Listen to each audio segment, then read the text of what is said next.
मेरे नन्हे मुन्ने बच्चों, सोरा, विकास कुमार, नीतीश कुमार, सागर गुप्ता, नितिन यादव, सुनीता खोल, पर्वता, प्रीति कुमारी, अनूप, राकेश, सौभाग्य, रंजन पानी, मनीष, मेरे प्यारे बच्चों आप सभी को नमस्कार। इंद्रजीत, रंजन, अविनाश, भूमिका, पिंटू कुमार, मेरे प्यारे बच्चों आप सभी को नमस्कार। आइए आगे बढ़ते हैं।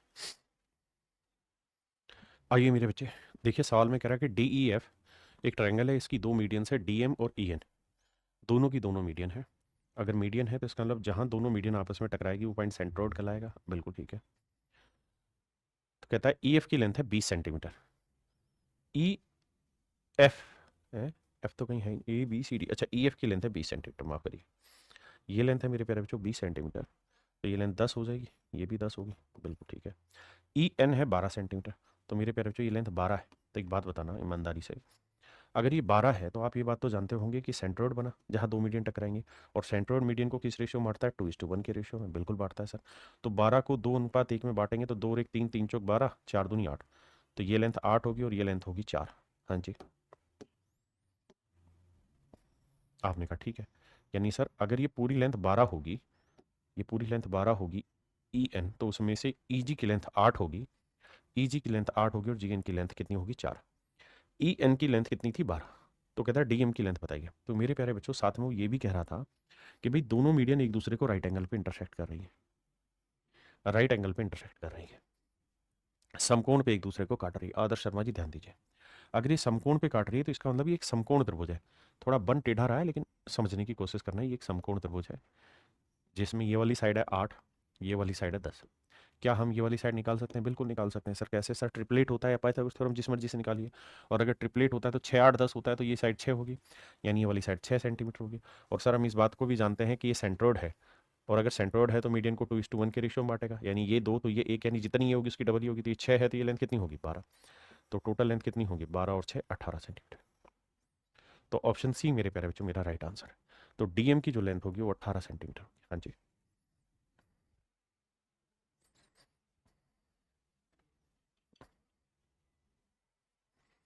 कहता है एनओपी की दो मंदिकाएं एनए और ओबी, एन ए और ओबी एक दूसरे को एस पर समकोण पर काटती हैं।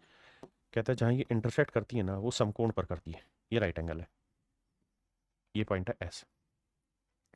यदि एन ए की लेंथ है 15, तो 15 को मेरे प्यारे बच्चों 2 1 में बांटेंगे तो 2 और 1 3, 3 5 15, 5 दूनी 10, 5, तो ये लेंथ 10 होगी और ये लेंथ होगी मेरे बच्चे 5। आपने कहा बिल्कुल ठीक है। और ओ बी की लेंथ है मेरे बच्चे 15, तो ये लेंथ है ओ बी 15, तो 15 को भी जब 2:1 में बांटोगे तो ये लेंथ 10 आएगी और ये लेंथ आएगी 5। आपने कहा बिल्कुल ठीक है। भाई मीडियन की लेंथ दी हुई ना, तो सेंट्रोइड मीडियन को किस रेशियो में बांटता है? 2:1 में। बिल्कुल ठीक है। तो कह रहा ओ ए की लंबाई क्या है? ओ ए ये वाली लेंथ बताइए क्या है? तो ध्यान से देखोगे तो ये राइट एंगल ट्रायंगल ही तो बनी। तो ये हाइपोटेन्यूज की लेंथ पूछिए तो इसका वर्ग जमा इसका वर्ग का स्क्वायर रूट, 10 का वर्ग 100, 5 का वर्ग 25, तो 125 का वर्गमूल। 125 क्या होगा? 25 5 125, यानी 5√5। आंसर होगा 5√5। ध्यान देना मेरे बच्चे, ओ ए क्या है? ओ ए हमें निकालना था, बिल्कुल। तो ओ ए की लेंथ आ जाएगी 5√5। क्या आप मेरी बात समझ पाए या नहीं?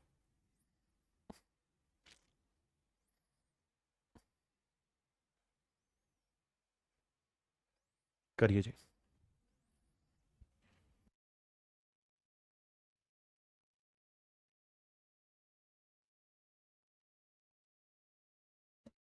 देखिए मेरे भाई, कह रहा है कि ट्रायंगल पी क्यू आर की दो माध्यिकाएं क्यू टी और आर जी आर एस एक बिंदु जी पर समकोण प्रतिच्छेदित करती हैं। कहते हैं ये कोई पॉइंट है जी जिसके ऊपर परपेंडिकुलरली इंटरसेक्ट करते हैं। क्यू टी की लेंथ है 18, तो भैया 18 को 2 1 में बांटेंगे तो ये आएगा 12 और ये आएगा 6। बिल्कुल ठीक है। और आर एस की लेंथ है 27, 27 को भी 2 1 में बांटेंगे मेरे बच्चे, बांटना आता ही होगा आप सबको। 2:1 में तो 2 और 1 3, 3 27, 9 दूनी 18 ये होगा और 9 ये होगा। आपने कहा सर बिल्कुल सही बात है यहाँ तक की बात। अब मेरे बच्चों एक बात बताओ, ये लेंथ है 12, ये लेंथ है 18, हमसे पूछ रहा है क्या? हमसे पूछ रहा है क्यू एस की लेंथ बताइए क्या होगी। तो मेरे प्यारे बच्चों ये राइट एंगल पे कहा था उसने, अगर ये राइट एंगल है तो ये वाला भी राइट एंगल ही होगा क्योंकि स्ट्रेट लाइन है। और अगर ये समकोण है तो ये 9 है, ये 12 तो ये 15 हो जाएगा, ट्रिपलेट होता है 9 12 15, तो ये लेंथ आ जाएगी मेरे बच्चे 15 सेंटीमीटर। तो option B is your right answer. Option B आपका करेक्ट आंसर। लास्ट सवाल है इस टाइप का, फिर अगला कॉन्सेप्ट आ जाएगा। कहता है एबीसी में एडी और बीई दो मध्यिका हैं जो एक दूसरे को समकोण पर काटती हैं, ये सब समकोण पर काट रही हैं। यदि एडी और बीई का मान, एडी और बीई का मान 9 9 है, एडी का मान 9 है तो 6 होगा, ये 3 होगा, और ये 6 है तो भैया ये होगा कितना, 4 और ये होगा 2। तो हमसे पूछ रहा है बी डी की लेंथ बताओ, तो मेरे प्यारे बच्चों ट्रिपलेट लगा देंगे। तो ये 3 है, ये 4 है, तो ये कितनी आ जाएगी 5, क्योंकि ये तो राइट एंगल ट्रायंगल बन गई ना बाबू। तो ये 3 है, ये 4 है, तो ये लेंथ कितनी आएगी 5। तो ऑप्शन ए मेरे प्यारे बच्चों करेक्ट आंसर है। और ना हमसे पूछा क्या है बी डी, तो बी डी की लेंथ 5 आएगी ना बेटा, 10 क्यों आएगी। बी डी की लेंथ आएगी मेरे प्यारे बच्चों 5। अब आते हैं अगले कॉन्सेप्ट पे। अगला कॉन्सेप्ट ये कहता है मेरे बच्चे कि अगर मेरे प्यारे बच्चों मैं आपको कोई ट्रायंगल बोलूं ये वाली, कि भैया ये कोई ट्रायंगल है और इस ट्रायंगल का बेस है बी, और भैया यहां से ऑब्ट्यूस एंगल है। तो मेरे प्यारे बच्चों ऑब्ट्यूस एंगल ट्रायंगल की कहानी क्या होती है, अधिकोण त्रिभुज की कहानी क्या होती है, कि इसमें जो एल्टीट्यूड खींचा जाता है ना इस वाले वर्टेक्स से, वो जानते हैं ऑर्थो सेंटर बनाते तक समझाया था कि वो कभी भी इस पे तो बनेगा ही नहीं, अंदर तो बाहर बनेगा, लेकिन वो माना इसी का जाता है, किसी और ट्रायंगल का नहीं माना जाता, वो माना इसी का जाता है मेरे बच्चे, है ना, माना इसी का जाता है मेरे बच्चे। क्लियर है। तो भैया अगर ये हाइट h है तो इस ट्रायंगल का एरिया ए बी सी, तो area of triangle A B C जानते हो क्या हो जाएगा, इसका एरिया हो जाएगा हाफ इंटू बेस हो गया बी और हाइट हो गई h, बेस इंटू हाइट। बिल्कुल ठीक है। ऐसे ही मेरे बच्चे अगर मैं आपसे कहूं कि यार मुझे इस वाली ट्रायंगल का एरिया बताइए, इसके बेस की लेंथ को मैं x मान ले रहा हूं, तो आप मुझे बताइए area of triangle E D B, इसका एरिया बताइए क्या होगा। तो भी आप यही कहेंगे कि सर बेस हुआ x तो हाफ इंटू एक्स और हाइट इसकी भी h ही मानी जाएगी। तो मेरे बच्चे हाफ से हाफ कटा, h से h कटा, तो इनके एरिया का जो रेशियो होगा मेरे प्यारे बच्चों वो x:b होगा। क्या होगा मेरे प्यारे बच्चों, x:b होगा। इसका अर्थ मेरे बाबू ये हुआ सवाल का कि अगर 2 या 2 से ज्यादा ट्रायंगलों का बेस कॉमन है, यानी इसी बेस पे ये वाली ट्रायंगल बनी है, ठीक है जी, और इसी बेस पे ये वाली ट्रायंगल बनी है, अगर इन 2 से ज्यादा बेस, 2 या 2 से ज्यादा ट्रायंगलों का बेस अगर एक स्ट्रेट लाइन पे ही लाई करता है, ध्यान देना ट्रायंगल ए डी बी का बेस भी इसी लाइन पे है और ट्रायंगल ए बी सी का भी बेस इसी लाइन पे है, अगर 2 या 2 से ज्यादा ट्रायंगलों का बेस एक सेम स्ट्रेट लाइन पे लाई करता है, तो मेरे प्यारे बच्चों इनके एरिया का रेशियो वही होता है जो इनके बेस की लेंथ का रेशियो होता है। तो इनके एरिया का रेशियो वही होता है जो इनके बेस की लेंथ का रेशियो होता है। तो अगर बेस की लेंथ x:b है तो इनके एरिया का रेशियो भी x:b ही होगा। यही कुल मिला के इस कॉन्सेप्ट में समझाया गया है क्या, कि अगर 2 या 2 से ज्यादा त्रिभुज है, यदि 2 या 2 से अधिक त्रिभुज किसी एक सरल रेखा पर आधारित हो, मतलब सबका ही जो बेस हो वो एक स्ट्रेट लाइन पर लाई करता हो, सबका बेस एक स्ट्रेट लाइन पर बेस्ड हो, तथा उनका क्षेत्रफल का अनुपात वही होता है जो उनके आधार की लंबाई का अनुपात होता है। कह रहा है कि अगर 2 या 2 से ज्यादा ट्रायंगलों का बेस एक स्ट्रेट लाइन पे लाई करता हो और उन सभी ट्रायंगलों का एक कॉमन वर्टेक्स भी हो, सभी ट्रायंगलों का एक कॉमन वर्टेक्स भी हो, तो उनके एरिया का रेशियो वही होगा जो उनके बेस की लेंथ का रेशियो होता है। जैसे एग्जांपल के तौर पे मैं आपको कहूं कि भैया ये कोई लाइन है, ठीक है भैया, एक ट्रायंगल मैंने ये बना दी और एक ट्रायंगल मैंने ये वाली बना दी,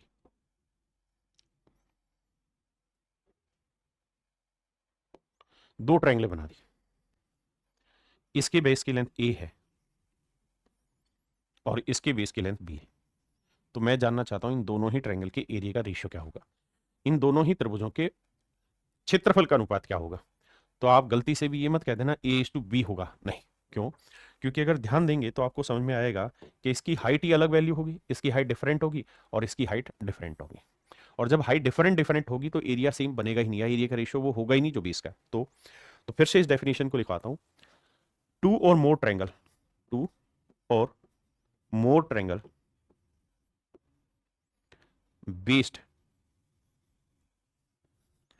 on a same straight line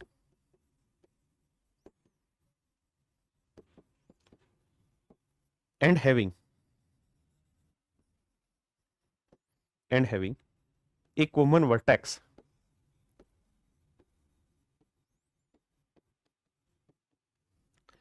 away from that line, away from that line, away from that line, यानी अगर 2 या 2 से अधिक त्रिभुजों, 2 या 2 से अधिक त्रिभुजों का आधार एक सीधी सरल रेखा पर हो और उनका एक उभयनिष्ठ बिंदु हो, जैसे इस ट्रायंगल में ये उभयनिष्ठ बिंदु है दोनों ट्रायंगलों का, लेकिन ये इसी लाइन पे लाई करता है। मैंने ये लिखा कि भाई दो ट्रायंगले, दो या दो से ज्यादा ट्रायंगले हो जो एक ही स्ट्रेट लाइन पे बेस्ड हो and having a common vertex away, यानी दूर होना चाहिए फ्रॉम दैट लाइन।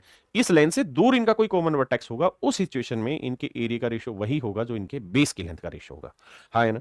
जैसे इस वाले सवाल पे आओगे तो इन सारी ट्रायंगलों का, इस वाली ट्रायंगल का भी बेस इसी लाइन पे, इस वाली ट्रायंगल का बेस भी इसी लाइन पे है, और मेरे बाबू इस वाली ट्रायंगल का बेस भी इसी लाइन पे है, और ये सारी की सारी ट्रायंगलों का एक वर्टेक्स कॉमन है जो कि इस स्ट्रेट लाइन से ऊपर है, यानी अलग है, एक कॉमन वर्टेक्स है। तो इनके एरिया का रेशियो वही होगा जो इनके बेस की लेंथ का रेशियो होगा। अब इस पे मैं 7-8 क्वेश्चन कराता हूं ताकि आपको ये कॉन्सेप्ट अच्छे से समझ में आ जाए। पहला सवाल आपके सामने,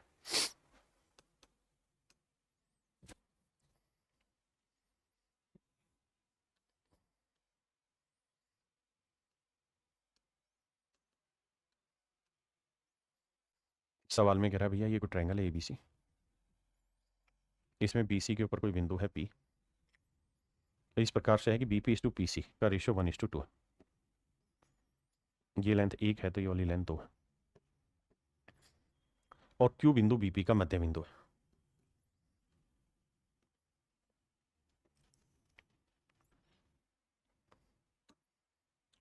क्यू जो है वो लाइन बीपी का मध्य बिंदु है, क्यू लाइन बीपी का मध्य बिंदु है।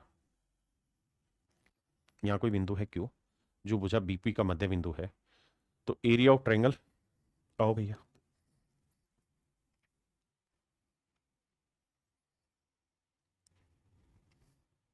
ऐसे, तो area of triangle A B Q is to area of triangle A B C बताना है क्या होगा। आओ मेरे बाबू ध्यान से मेरी बात को समझना। मुझसे पूछा हुआ कि area of triangle A B Q is to area of triangle A B C, इनके एरिया का मेरे प्यारे बच्चों रेशियो बताइए क्या होगा। और जरा ध्यान देना मेरे प्यारे प्यारे बच्चों, एक बात को समझना और जवाब देना क्या, कि भाई ये कोई ट्रायंगल है, बिल्कुल है सर। इस ट्रायंगल में मेरे बच्चे क्यू मिड पॉइंट है, ऐसा मैं नहीं सवाल कह रहा है। अगर क्यू मिड पॉइंट है तो भैया ये इसका मतलब ये हुआ कि ये लेंथ अगर 1 यूनिट होगी तो ये वाली लेंथ भी 1 यूनिट ही होगी। बिल्कुल ठीक है, इसमें किसी भाई को कोई दिक्कत है नहीं। अब मेरे बच्चों ये पूरी लेंथ कितनी हुई, 1 और 1 2, तो अगर ये पूरी लेंथ 2 यूनिट हुई है तो नेचुरली ये पीसी की लेंथ तो 4 होगी। क्यों सर, क्योंकि इनकी लेंथ का रेशियो 1:2 है। माफी चाहता हूँ। तो अगर इनकी लेंथ का रेशियो 1:2 है तो ये लेंथ अगर आपने 2 ले ली थी 4 लेनी होगी, मतलब ये वाली लेंथ होगी आपकी 4। बिल्कुल ठीक है। अब मुझे बताइए इन सारी ही ट्रायंगलों में, माफ करना भाई, इन सारी ही त्रिभुजों में, चाहे मैं ये वाली त्रिभुज ले लूं, चाहे मैं ये वाली त्रिभुज ले लूं, चाहे मैं ये वाली त्रिभुज ले लूं, सारी की सारी ट्रायंगलों का जो बेस है वो इसी स्ट्रेट लाइन पे लाई कर रहा है। आपने कहा जी हाँ। और इन सभी का एक कॉमन वर्टेक्स भी है। आपने कहा जी हाँ। तो इनके एरिया का रेशियो वही होगा जो इनके बेस की लेंथ का रेशियो है। तो मेरे प्यारे बच्चों, अगर इसके बेस की लेंथ 1 है तो इसका एरिया 1 होगा, इसके बेस की लेंथ 1 है तो इसका एरिया भी 1 होगा, इसकी बेस की लेंथ 4 है तो इसका एरिया भी 4 होगा। यानी ए बी क्यू का एरिया मेरे प्यारे बच्चों अगर 1 यूनिट होगा तो पूरी बड़ी ट्रायंगल ए बी सी का जो एरिया होगा 1 और 1 2 और 4 6 होगा। तो इनके एरिया का रेशियो मेरे प्यारे बच्चों 1:6 होगा। इनके एरिया का रेशियो 1:6 होगा। हाँ जी, करिए जी।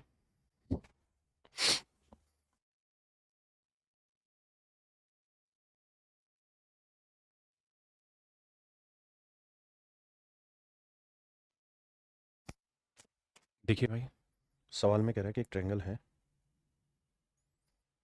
ए B C,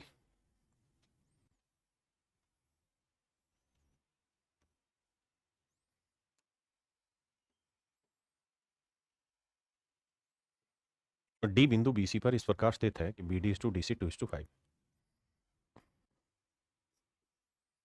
B D is to D C 2:5, 2:5।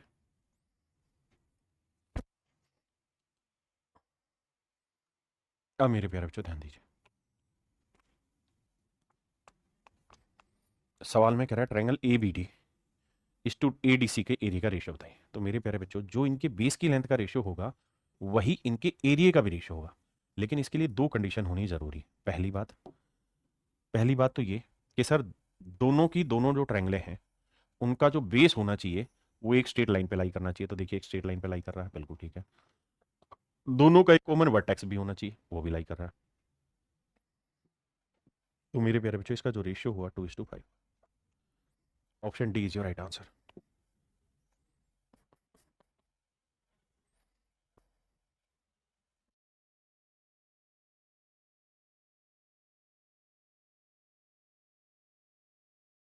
देखिए मेरे बच्चे, B D is to D E is to E C, ये एक, ये दो, ये एक है। ये लेंथ मेरे प्यारे बच्चों 1 है, ये लेंथ मेरे प्यारे बच्चों 2 है, और ये वाली लेंथ मेरे प्यारे प्यारे बच्चों 1 है। जिस सवाल में पेपर में फिगर है मैं भी उसमें फिगर दे रहा हूँ। सवाल में कह रहा है ए बी की लेंथ है 6, ए सी की लेंथ है 10 और बी सी की लेंथ है 8। मेरे प्यारे बच्चों एक बात बताना, अगर किसी ट्रेंगल की साइड है 6, 8 और 10 है, तो क्या ये तय नहीं मान लिया जाए कि एक राइट एंगल है? आपने कहा जी बिल्कुल मान लिया जाए, क्योंकि ट्रिपलेट बना रहा है। और अगर ये समकोण त्रिभुज है तो इसका क्षेत्रफल क्या होगा? तो एरिया जो होगा इसका हाफ इंटू अगल बगल, मतलब छोटी साइड है 6 × 8 परपेंडिकुलर इंटू 20, क्योंकि सबसे बड़ी साइड तो हाइपोटेनियस होती है, ये तो तय है। तो भैया 2 तिया 6, 8 तिया 24, यानी पूरी ट्रायंगल का एरिया होगा 24, बिल्कुल ठीक है, सेंटीमीटर स्क्वायर। अगर पूरी त्रिभुज का क्षेत्रफल 24 वर्ग सेंटीमीटर है, तो मुझसे पूछा जा रहा है कि इसका एरिया ए डी ई का एरिया, ए डी ई का एरिया, तो भैया इनकी साइडों की लेंथ का रेशियो 1:1 है, तो एरिया का रेशियो भी 1:1 होगा। तो टोटल एरिया 1 और 2 3 और 1 4 यूनिट, तो 4 यूनिट 24 है, तो 1 यूनिट की वैल्यू 6, तो 2 यूनिट की वैल्यू 12। तो मेरे बच्चे ए डी ई का जो एरिया होगा वो 12 वर्ग सेंटीमीटर होगा। Option B, option B.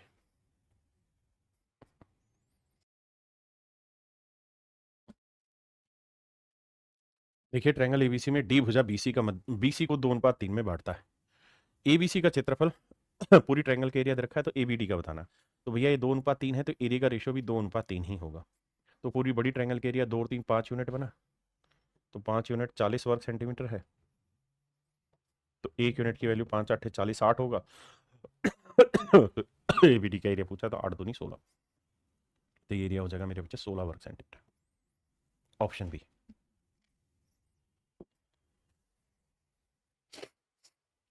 देखिए मेरे बाबू, कह रहा है त्रिभुज एबीसी में एडी कोण ए का समद्विभाजक है। ये सवाल थोड़ा अच्छा है आज ही। यहाँ आपको एक हल्की बेसिक समझ की जरूरत पड़ेगी। कहता है त्रिभुज एबीसी में कोण ए का समद्विभाजक है एडी।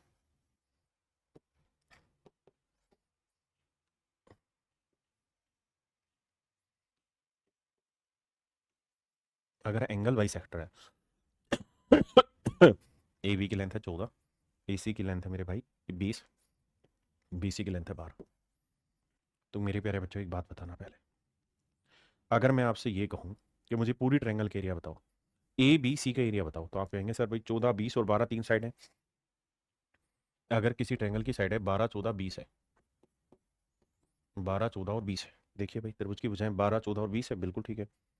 तो मेरे बच्चे सबसे पहले एस निकालोगे, सेमी पेरीमीटर कैसे निकलता है जी? तीनों भुजाओं का जोड़, 4 2 6, 2 और 1 3 और 1 4 40। माफी चाहता हूँ भाई, 40 को 2 से भाग दोगे भैया 23 आया। फिर हीरो फार्मूला लगाएंगे, उसमें फंडा होता है S into S minus A, S minus B, S minus C. 23 है, 23 में से 12 गया मेरे बच्चे 11 बचा, 23 में से 14 गया 9 बचा, 23 में से 20 गया 3 बचा। अब मेरे प्यारे बच्चों ध्यान से मेरी बात सुनिए, समझिए। अब 9 का वर्गमूल आ जाएगा 3, बाहर निकाल देते, बाकी तो कुछ बना ही नहीं, तो गुना करना पड़ेगा 23 3 69, 69 को 11 से करोगे तो भैया 9 9 और 6 15, 6 1 7,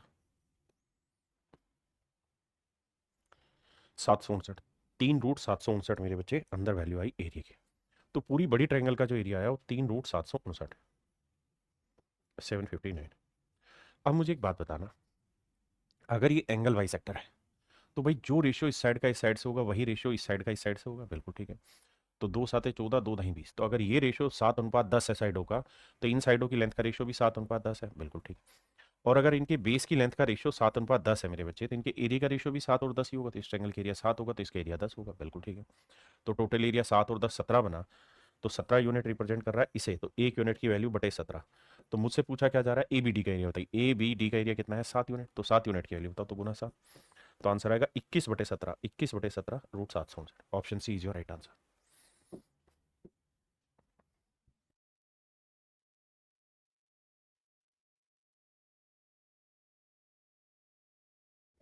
देखिए मेरे प्यारे बच्चों, सवाल में कह रहा है कि ट्रायंगल एबीसी में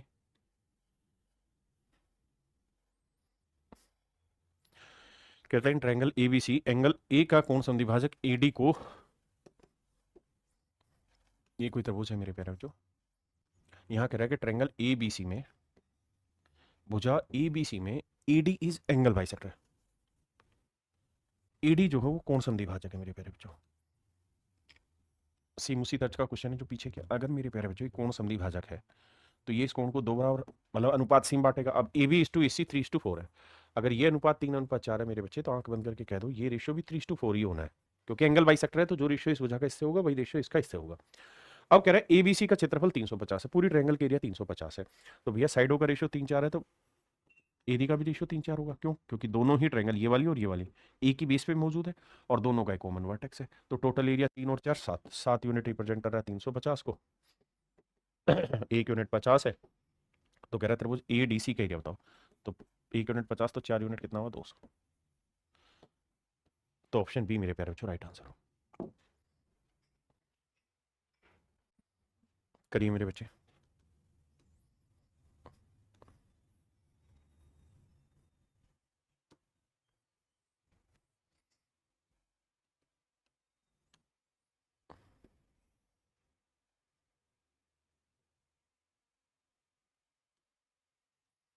देखिए यार, दो त्रिभुजों के आधारों का अनुपात x अनुपात y, कहता है इनकी बेस की लेंथ का रेशियो x:y होगा और इनके एरिया का रेशियो a:b है, तो उनकी संगत ऊंचाइयों का अनुपात क्या होगा?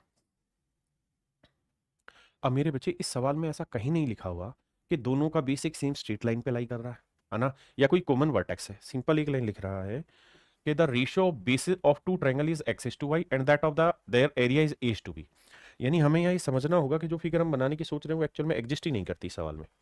यहाँ तो दो अलग अलग ट्रायंगलों की बात हो रही है मेरे बच्चे, ऐसा कहीं नहीं लिख रखा कि दोनों ट्रायंगल सेम बेस की हैं, अलग अलग बेस की। क्या है कुछ नहीं पता हमें सवाल के बारे में, हमें सिंपल ही कर रखा कि भाई इनके बेस की लेंथ का रेशियो x:y। बहुत बढ़िया। और कहता है इनके एरिया का रेशियो a:b है, तो इनकी हाइट का रेशियो बताइए क्या होगा? तो मान लेते हैं मेरे बच्चे इनकी जो हाइट है, इसकी हाइट को h1 ले लेते हैं और इसकी हाइट को h2 ले लेते हैं। तो इसका एरिया क्या हो जाएगा मेरे बच्चे? हाफ इंटू बेस हो जाएगा x और हाइट हो जाएगी h1। इसका एरिया क्या हो जाएगा? हाफ बेस हो जाएगा y और हाइट हो जाएगी h2। तो ये इसका एरिया, ये इसका एरिया, और इनके एरिया का रेशियो क्या है? a:b। हाँ जी, अब हाफ से आप गया। अब मुझे किसका एरिया चाहिए मेरे बच्चे? इनकी हाइट का रेशियो। तो h1 अपॉन h2 का रेशियो मुझे चाहिए।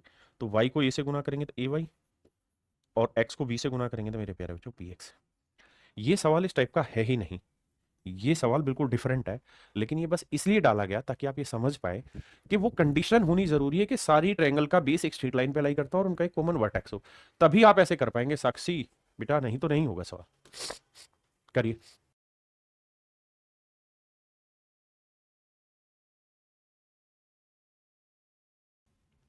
देखिए सवाल में कह रहे हैं इन्हें triangle ABC D is any point on side BC such that BD is to DC 5:7, यानी एक ही त्रिभुज की बात हो रही है बाबू।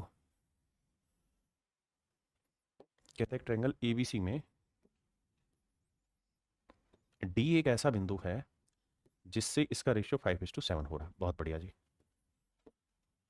Perpendicular from D are drawn on side AB, कहता है डी से एक परपेंडिकुलर खींचा गया भुजा एबी पर। पहले तो एडी को मिला दूं भाई। अब सवाल में बाबू कह रहा है क्या कि डी से यहां पर एक परपेंडिकुलर खींचा गया। ठीक है जी, अगली लाइन आगे कह रहा है and AC at point E, perpendicular from a point D are drawn on side AB and AC. कहता है एबी और एसी दोनों भुजाओं पर खींचे गए हैं। यहां पे भी खींचा गया भैया, ये खींचा गया है ई पे और ये है मेरे प्यारे बच्चों एफ पे, such that D E 10 centimetre है। कहता है जी डी ई की लेंथ है 10 सेंटीमीटर, डी एफ की लेंथ है 21 centimetre. 21 centimetre, find the ratio of side A B is to A C. तो कहता है भुजा ए बी अनुपात ए सी माफ करिए, इसका अनुपात बताना है क्या होगा। आइए मेरे प्यारे बच्चों, बहुत प्यारा सवाल है। कॉन्सेप्ट यही है, कुछ नया कॉन्सेप्ट नहीं लगाया है, जरा ध्यान से देखिएगा। ए बी टू ए सी का रेशो जी। तुम्हें ढूंढती है ये पागल निगाहें। देखना मेरे बच्चे, मैं पहले इसको हटा रहा हूं और इसको हटा रहा हूं। अब मैं आपसे ये जानना चाहता हूं कि मेरे बच्चे बताइए, ये दोनों ट्रायंगल जो हैं, ये वाली ट्रायंगल ए बी डी और ए डी सी दोनों की दोनों त्रिभुजें का एक कॉमन वर्टेक्स है, बिल्कुल है। दोनों का बेस एक सेम स्ट्रेट लाइन पे लाई करता है, बिल्कुल करता है। अगर दोनों त्रिभुजें एक ही आधार पर आधारित है, सीधी रेखा पर बेस्ड हैं, दोनों का एक उभयनिष्ठ शीर्ष है, तो मेरे प्यारे बच्चों इनके एरिया का रेशियो वही होगा जो इनके बेस की लेंथ का रेशियो होगा। तो अगर इनके बेस की लेंथ का रेशियो 5-7 है, तो ए बी डी का एरिया 5 होगा, तो ए डी सी का एरिया भी ना, ए डी सी का एरिया 7 होगा। सिंपल। आपने कहा सर ये बात बिल्कुल सही है, हम इस बात से वाकिफ हैं, मानते हैं। अब अगली बात बताइए मेरे बच्चे, अगर आप ये मानते हैं तो आप ये बात तो समझ गए कि भैया area of triangle A B D is to area of triangle A D C, area of triangle A D C, इनका रेशियो जो होगा मेरे बच्चे वो 5:7 होगा। आपने कहा बिल्कुल ठीक है। अगर मेरे बच्चों ये बात तय है, तो मैं इस ट्रायंगल पे बात कर रहा हूं। इस ट्रायंगल में मैं बेस ले रहा हूं ए बी और हाइट हो गई 10। बेस ले रहा हूं ए बी और हाइट हो गई मेरे बच्चे 10, तो एरिया हो जाएगा हाफ, बेस हो गया ए बी और हाइट हो गई 10। बिल्कुल ठीक है, ये इस वाली ट्रायंगल का एरिया है। ऐसे ही मेरे लाला इस वाली ट्रायंगल पे आ जाइए।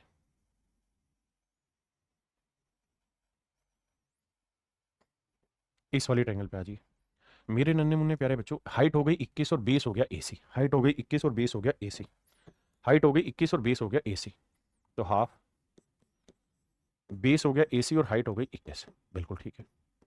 और इनकी हाइट लेंथ का रेशियो 5:7, बिल्कुल जेन्युइन है। अब भाई इनके एरिया का रेशियो निकल गया। अब काटपीट मचाते हैं, हाफ से हाफ गया। देखो जी, 5 एकम 5, 5 दूनी 10, 7 एकम 7, 7 तिया 21। 3 को 1 से गुना करेंगे मेरे भाई आएगा 3, और 2 को 1 से गुना करेंगे आएगा 2। तो मेरे प्यारे बच्चों ए बी बटे ए सी का जो रेशियो निकल के आएगा वो निकल के आएगा 3:2। ए बी इस टू ए सी का जो रेशियो निकल के आएगा मेरे प्यारे बच्चों आएगा 3:2। और यही आपसे पूछा हुआ है कि भाई ए बी इस टू ए सी का रेशियो क्या होगा, तो that's your answer and it is 3/2, 3:2।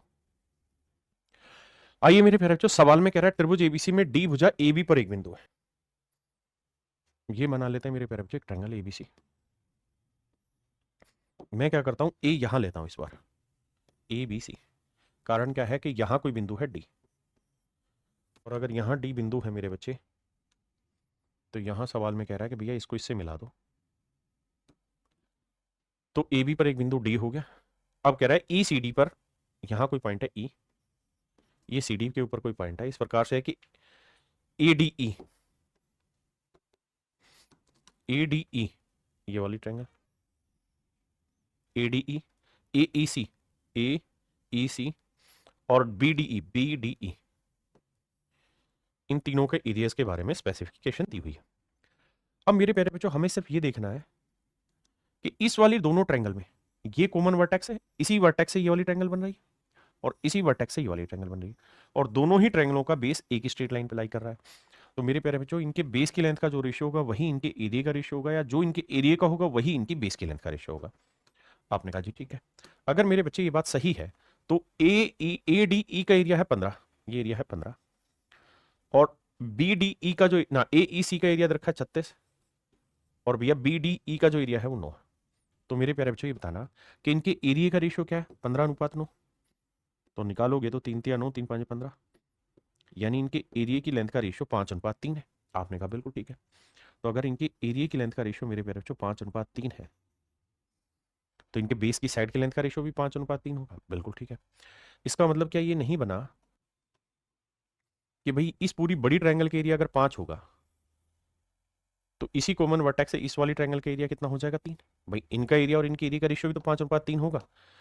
आपने कहा जी ठीक है। तो ये टोटल एरिया कितना बना, 36 और 15 41, ना 6 5 11 3 1 4 51, तो 5 यूनिट रिप्रेजेंट कर रहा है 51 सेंटीमीटर को। तो 1 यूनिट की वैल्यू 51/5, तो 3 यूनिट की वैल्यू क्या होगी, गुना 3। तो देखो यार, 5 से काटेंगे, 5 9 50, 5 दूनी 10, 10.2 को 3 से गुना करेंगे 30.6। इसका मतलब मेरे प्यारे बच्चों, ये टोटल जो एरिया आएगा ये 30.6 आएगा। अब आप खुद ही सोचो कि 9 तो एरिया इसका हो गया, तो ये एरिया कितना लूं कि इसमें 9 में जोड़ते ही 30.6 आ जाए। तो आपका जवाब होगा सर ये 21.6 लेना होगा।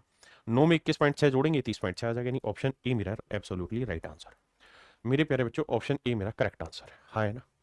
ऑप्शन ए मेरे प्यारे बच्चों मेरा करेक्ट आंसर, एब्सोल्युटली करेक्ट है।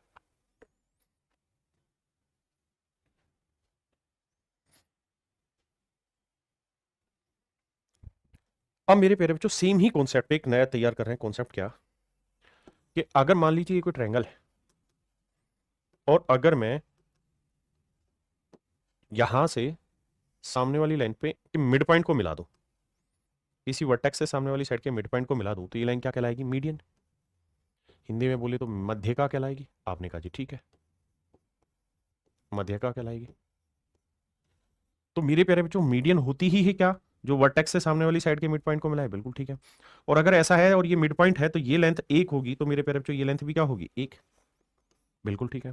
तो मेरे प्यारे बच्चों अगर इनके बेस की लेंथ का रेशियो 1:1 है, अगर इनके आधार की लंबाइयों का अनुपात 1:1 है, तो इनके क्षेत्रफलों का अनुपात भी क्या होगा, 1:1। इनके क्षेत्रफलों की लंबाई का अनुपात भी मेरे प्यारे बच्चों क्या होगा, 1:1। अगर इनके बेस की लेंथ का रेशियो 1:1 है, तो इनके एरिया का रेशियो भी 1:1 होगी, बिल्कुल ठीक है। तो इसका मतलब ये हुआ कि जो मीडियन होती है उसी का हम एक और नामकरण कर सकते हैं, दैट इज एरिया बाइसेक्टर। यानी हम ये कह सकते हैं कि मध्यिका जो होती है वो क्षेत्रफल द्विभाजक भी हो सकती है। मध्यिका को हम क्षेत्रफल द्विभाजक भी कह सकते हैं, ध्यान रखना, क्योंकि ये क्षेत्रफल को दो बराबर एरिया में बांटती है, दो बराबर एरिया में बांटती है मेरे प्यारे बच्चों। हाँ जी, अगला पॉइंट, इसी तरीके से अगर मान लीजिए मैंने कोई ट्रायंगल बनाई और आप ये बात समझते हैं कि यहां से मैं सामने वाली साइड के मिड पॉइंट को मिलाऊंगा तो ये मीडियन कहलाएगी, ये मीडियन हुई। तो मेरे प्यारे बच्चों अगर ये मीडियन हुई तो जितना एरिया इसका होगा उतना एरिया इसका होगा, बिल्कुल ठीक बात है। ऐसे ही अगर ये वाली मीडियन आप मिलाओगे और ऐसे ही अगर आप ये वाली मीडियन मिलाओगे, तो कहानी ये होनी मेरे प्यारे बच्चों, समझने वाली बात ये कि अगर मैं इस वाली ट्रायंगल में देखूं, इस वाली ट्रायंगल में देखूं, तो मीडियन है तो ये मिड पॉइंट होगा, और मिड पॉइंट होगा तो ये बेस की लेंथ 1:1 है, तो ये एरिया भी 1:1 में आएगा, बिल्कुल। तो मैं कहना आपको ये चाह रहा हूं कि अगर ये मीडियन है तो ये एरिया 1 होगा, तो ये एरिया भी 1 ही होगा। ऐसे ये एरिया 1 तो ये वाला एरिया भी मेरे बच्चे 1 होगा, ये एरिया 1 तो ये वाला एरिया भी 1 होगा। तो मेरे प्यारे बच्चों मेरा कहने का अर्थ यहाँ पे ये है कि अगर आप तीनों मीडियन खींच देंगे, अगर आप तीनों मध्यिकाएं खींच देंगे, तो त्रिभुज को आप 6 बराबर क्षेत्रफलों में बांट देंगे। तो उस केस में आप ट्रायंगल को 6 इक्वल एरिया में बांट देंगे मेरे बच्चे। दूसरी चीज, ऐसे ही अगर ये ट्रायंगल है और मेरे प्यारे बच्चों ये कोई पॉइंट है जिसे हम सेंट्रोइड कह रहे हैं, जी से डिनोट कर रहे हैं, सेंट्रोइड कह रहे हैं, और अगर सेंट्रोइड से ट्रायंगल के तीनों वर्टेक्स को मिला दें, तीनों वर्टेक्स को मिला दें, तो मेरे प्यारे बच्चों कहानी ये भी है कि ये तीनों एरियाज भी आपस में इक्वल होगा, जितना एरिया ये होगा उतना ही एरिया ये होगा, उतना ही एरिया ये होगा। यानी ये कुल मिला के त्रिभुज को 3 बराबर क्षेत्रफलों में भी बांट देता है। ये मेरे प्यारे बच्चों त्रिभुज को 3 बराबर क्षेत्रफलों में भी बांट देता है, हाँ है ना। ये ट्रायंगल को 3 इक्वल एरिया में बांट देता है, यहाँ ये ट्रायंगल को 6 इक्वल एरिया में बांट देता है मेरे प्यारे बच्चों, और मीडियन ट्रायंगल को 2 इक्वल एरिया में बांट देती है। इसी कॉन्सेप्ट को यहाँ लिखा गया है कि भैया मीडियन एरिया बाइसेक्टर होती है, ये 6 बराबर क्षेत्रफलों में बांट देता है, हाँ है ना। तो पहला सवाल करिए क्या करा, कह रहा है कि ट्रायंगल एबीसी में एडी मध्यिका है, त्रिभुज एबीसी का क्षेत्रफल इतना है। कह रहा है जी ये कोई ट्रायंगल है A B C, AD median है, एडी मीडियन है, तो ये पूरी ट्रायंगल का एरिया कितना है, 100, तो ये एरिया 50 होगा, ये एरिया भी 50 होगा। तो हमसे पूछा है एबीडी का एरिया कितना होगा, तो 50। Option B is your right answer, option B correct answer.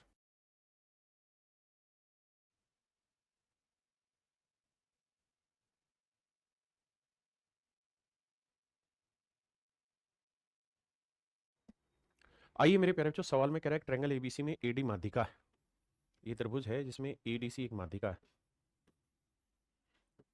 कहता है एडीसी का क्षेत्रफल ये 44 है। तो मेरे प्यारे बच्चों अगर ये मीडियन है, मध्यिका है, तो ये दो इक्वल पार्ट्स में बांटती सामने वाली साइड को, तो ये दो इक्वल एरिया में भी बांटती थी, ये एरिया भी 44 44 88 हो जाएंगे। तो उसने पूछा पूरी बड़ी ट्रायंगल का एरिया क्या होगा, तो मेरे बाबू आंसर होगा 88। हाँ जी, आप सवाल करते रहे, मैं फिगर बना रहा।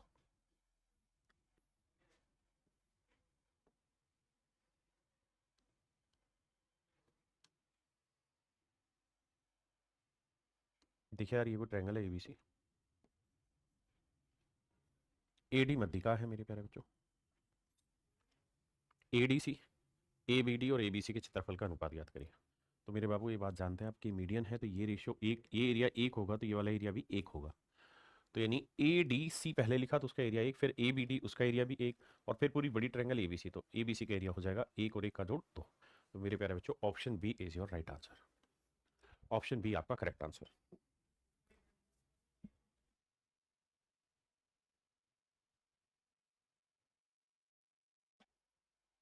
देखिए मेरे प्यारे बच्चों, सवाल में कह रहा है यदि 72 वर्ग सेंटीमीटर क्षेत्रफल वाले त्रिभुज एबीसी का केंद्रक जी है।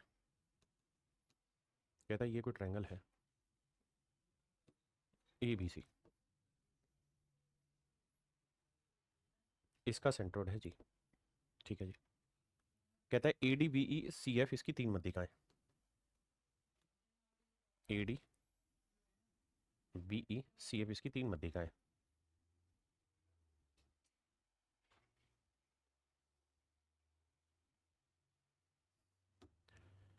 ए डी बी ई और सी एफ इसकी तीन मध्यिकाएं, त्रिभुज बी डी जी का क्षेत्रफल कितना होगा।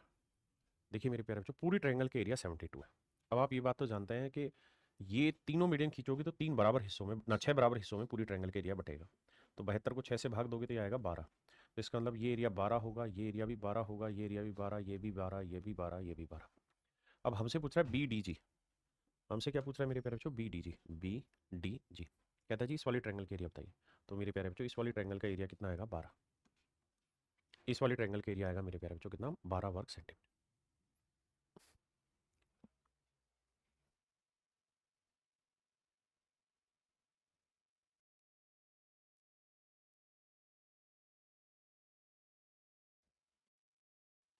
देखिए यार, सवाल में कह रहा है ए डी बी ई तथा सी एफ किसी त्रिभुज एबीसी की मध्यिका है जी पर प्रतिच्छेद करती, जी पर प्रतिच्छेदित करती। ये ट्रायंगल है मेरे बाबू। अब कहता है इसमें तीनों मध्यिकाएं हैं, ए डी बी ई और सी एफ।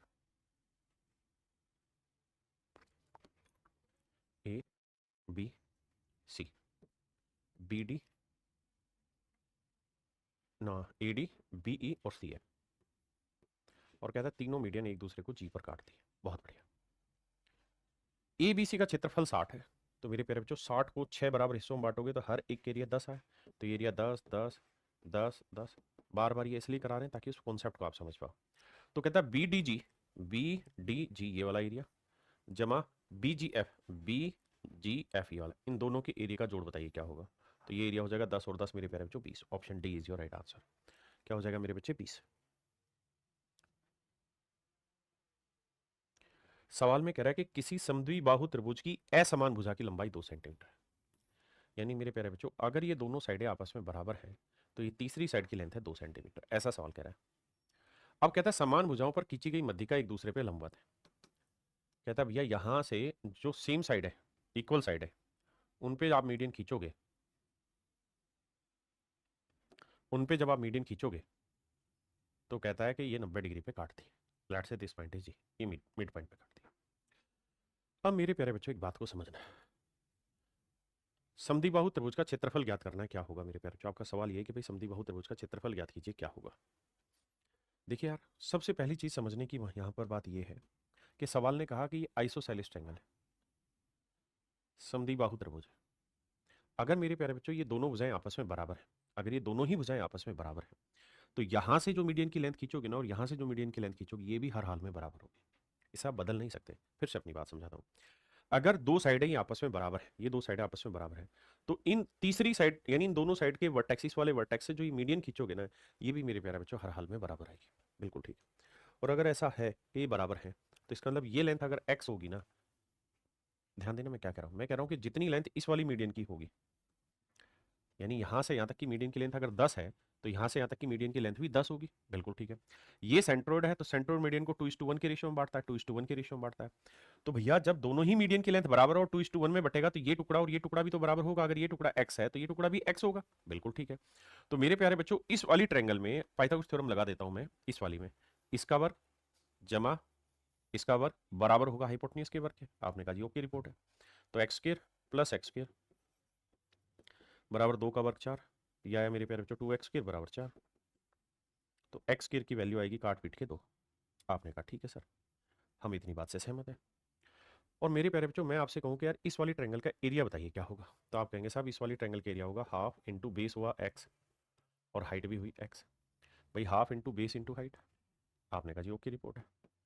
तो x इंटू एक्स क्या हुआ साहब x² और x² की वैल्यू क्या है 2, 2 से 2 काट दिया तो मेरे प्यारे बच्चों मेरा राइट आंसर आया 1। बिल्कुल ठीक है। इसका कुल मिला के अर्थ ये हुआ मेरे बाबू कि इस वाली त्रिभुज का जो क्षेत्रफल है वो आया 1। अगर इस वाली ट्रायंगल का एरिया 1 आया तो आपको याद होगा मैंने ये भी समझाया आपको कि भैया अगर किसी ट्रायंगल में उसके तीनों वर्टेक्स को सेंट्रोइड से मिला दोगे तो ये बेसिकली ट्रायंगल को 3 इक्वल एरियाज में बांटता है। तीनों मीडियन को खींच दोगे तो 6 बराबर क्षेत्रफलों में थे। यहाँ तो ये वर्टेक्स ये वाला ले रहे हैं, सेंट्रोइड है, तो सेंट्रोइड से इस वर्टेक्स को मिलाया 1, सेंट्रोइड से इसको मिलाओगे तो ये भी 1, और सेंट्रोइड से इसको मिलाओगे तो ये भी 1। तो पूरी ट्रायंगल के एरिया 3 आएगा। अगर इसका एक एरिया 1 आया जो कि सोल्व करने पे, तो पूरी ट्रायंगल के एरिया आएगा 3। और यही मेरे प्यारे बच्चों आपसे पूछा गया था कि भाई पूरी बड़ी ट्रायंगल का एरिया बताइए क्या होगा।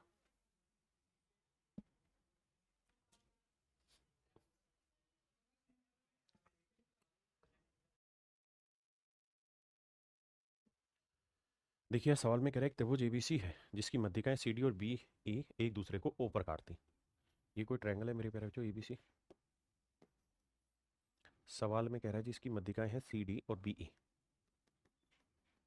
ये बी ई एक मीडियन है और सी डी मेरे प्यारे बच्चों दूसरी मीडियन है।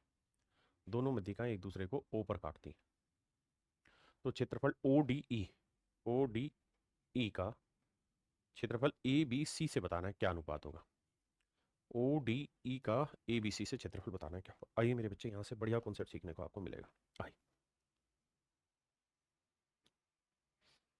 ये मेरे प्यारे बच्चों कोई ट्रायंगल है।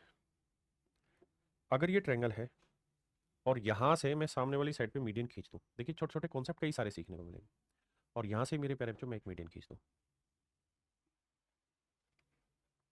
यानी दोनों जगह से अगर मैं मध्यिकाएं खींच दूँ मेरे प्यारे बच्चों, यहाँ पे भी मीडियन खींच दिया और यहाँ पे मेरे प्यारे बच्चों हमने मीडियन ले लिया। दोनों जगह अगर मेरे प्यारे बच्चों हम मीडियन खींच रहे हैं तो पहली चीज़ तो ये कि आपको ये आंख बंद करके समझ लेना है कि मीडियन सामने वाली साइड को 2 बराबर भागों में भी बांटती है, यानी मिड पॉइंट को मिलाती है। और मेरे प्यारे बच्चों ये बात आप पहले भी पढ़ चुके हैं कि अगर हम किसी ट्रायंगल की किन्हीं 2 साइड्स के मिड पॉइंट को मिलाएंगे तो जो लाइन बनेगी वो तीसरी लाइन के पैरेलल भी होगी और उसकी आधी भी होगी। आपने कहा जी हाँ। आपको याद होगा मैंने ये चीज भी आपको समझाई थी कि भाई 2 पैरेलल लाइनें की और एक ये, अगर 2 पैरेलल लाइन को मिला के कोई ट्रायंगल बनेगा तो ये दोनों के दोनों ट्रायंगल सिमिलर होंगे। आप कहें क्यों सिमिलर होंगे? देखिए पहली चीज तो ये कि लेंथ 1 होगी तो ये वाली लेंथ 2 होगी। आपने कहा जी बिल्कुल ठीक बात है, मान लेते हैं इस बात को, नाराज नहीं हो रहे आपसे। सर अगर आप नाराज नहीं हो रहे तो एक बात का जवाब दीजिएगा, थोड़ी देर के लिए इसे मिटा दे रहे हैं। ये बात आपको कईयों बार बता चुके हैं कि 2 पैरेलल लाइन के मिलने से जो ट्रायंगलें बनती हैं वो दोनों आपस में सिमिलर होती हैं। क्यों सिमिलर होती है बाबू? कारण क्या बेटा कि ये वाला एंगल और ये वाला एंगल इक्वल होंगे, अल्टरनेट इंटीरियर एंगल जेड बन रहा है ना। और ऐसे ये वाला एंगल और ये वाला एंगल भी आपस में इक्वल होंगे, ये भी जेड बन रहा है। और ये मेरे प्यारे बच्चों वर्टिकल अपोजिट एंगल है। आपने कहा ठीक है। तो सर पहली चीज ये कि त्रिभुज क्या है? सिमिलर है। अगर मेरे प्यारे बच्चों दोनों ट्रायंगल यहाँ सिमिलर हो गई, अगर दोनों त्रिभुज यहाँ समरूप हो गई तो इनके क्षेत्रफलों का अनुपात क्या होगा? इनकी भुजाओं के वर्गों का अनुपात। तो 1 का वर्ग 1, तो 2 का वर्ग मेरे प्यारे बच्चों 4। तो इस वाली ट्रायंगल का एरिया 1 होगा तो इस वाली ट्रायंगल का एरिया मेरे प्यारे बच्चों क्या होगा? 4। आपने कहा ठीक है। और अगर मेरे बच्चे में इन सारी चीज़ों को हटा दूं यहाँ से तो आप ये बात भी जानते ही होंगे, महसूस करते ही होंगे कि सर ये सेंट्रोइड है। क्यों है साहब सेंट्रोइड? क्योंकि ये ट्रायंगल थी सर एबीसी, और हमने क्या किया था सर यहाँ से एक मीडियन खींची, ये मान लो बीडी और ये सीई मीडियन है। तो मीडियन जिस पॉइंट पे आ जाके आपस में टकराती है वो पॉइंट सेंट्रोइड कहलाता है, केंद्रक कहलाता है, जी कहलाएगा सर। ये बात भी सही है सर। अब अब बाबू कहानी ये भी समझने वाली है कि अगर ये ट्रायंगल है और ये सेंट्रोइड है, जी सेंट्रोइड है, तो सेंट्रोइड से वर्टेक्स को मिलाओगे तो ये हमेशा ही ट्रायंगल को 3 इक्वल एरिया में बांटेगा। तो अगर ये वाला एरिया 4 है तो ये भी 4 होगा, ये भी 4 होगा, तो पूरी का एरिया कितना होगा? 12। उसने हमसे पूछा ई जी डी का पूरी बड़ी ट्रायंगल के। तो मेरे बच्चों ध्यान ये रखना कि अगर ये एरिया 1 है तो ये 4, और ये 4 है तो ये भी 4 होगा, ये भी 4 होगा, यानी पूरी बड़ी ट्रायंगल का एरिया होगा 12। यहां से मैं 3-4 सवाल एक साथ इकट्ठे लेके खत्म कराने की कोशिश करता हूं, ध्यान दीजिएगा प्लीज। पहला सवाल आपसे ये पूछा जाएगा, what is the area of triangle E D G? Is to area of triangle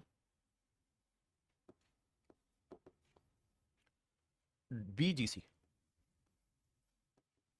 कि भैया इनके एरिया का रेशियो बताओ। तो हमें ध्यान देना है कि भाई ईडीजी का एरिया 1 यूनिट होगा तो इसका एरिया 4 होगा। ये बात बिल्कुल ठीक है, समझते हैं। अगला मेरे बच्चों आपसे सवाल ये पूछा जाएगा कि area of triangle EDG is to area of triangle ABC, ये भी 1:12 होगा। यानी ये एरिया मेरे प्यारे बच्चों 1 है तो ये पूरी बड़ी त्रिभुज क्या होगी 12। आपने कहा ये बात भी सही है।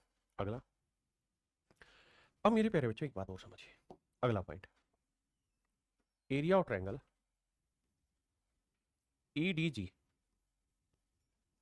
इज टू, आप मुझे बताइए एरिया ऑफ ट्रायंगल डीजीसी, बताइए क्या होगा। डीजीसी बताइए क्या होगा। डीजीसी बताइए मेरे प्यारे बच्चों क्या होगा। तो आप मुझे एक बात कहेंगे कि सर इस बात को समझो, क्या कि ये बात आप समझ गए कि सर ये एरिया 4 होगा, ये एरिया 1 होगा, ये तय है। सर हम इसी बात को और आगे बता रहे हैं कि अगर इसको इससे मिला दें, अगर इसको इससे मिला दें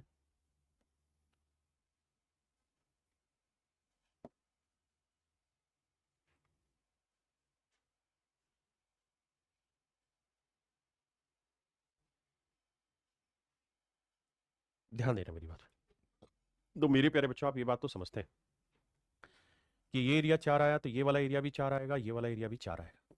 आपने कहा ठीक है सर, हम इस बात को भी मानते हैं। और सर अगर हम इस बात को मानते हैं तो हम ये बात भी तो कह ही रहे हैं कि इसको आगे बढ़ाओगे, मीडियन की तरफ लेके जाओगे तो ये 2 इक्वल एरिया में बांटेगी। तो ये 4 है तो 4 को 2 हिस्सों में, तो ये एरिया 2 आएगा, ये एरिया भी 2 आएगा। ऐसे इसको आगे बढ़ाओगे सर, इसको आगे बढ़ाओगे तो ये एरिया 2 आएगा, तो ये एरिया भी 2 आएगा। और मेरे प्यारे बच्चों जब ऐसे ही आप इसको भी आगे बढ़ाओगे,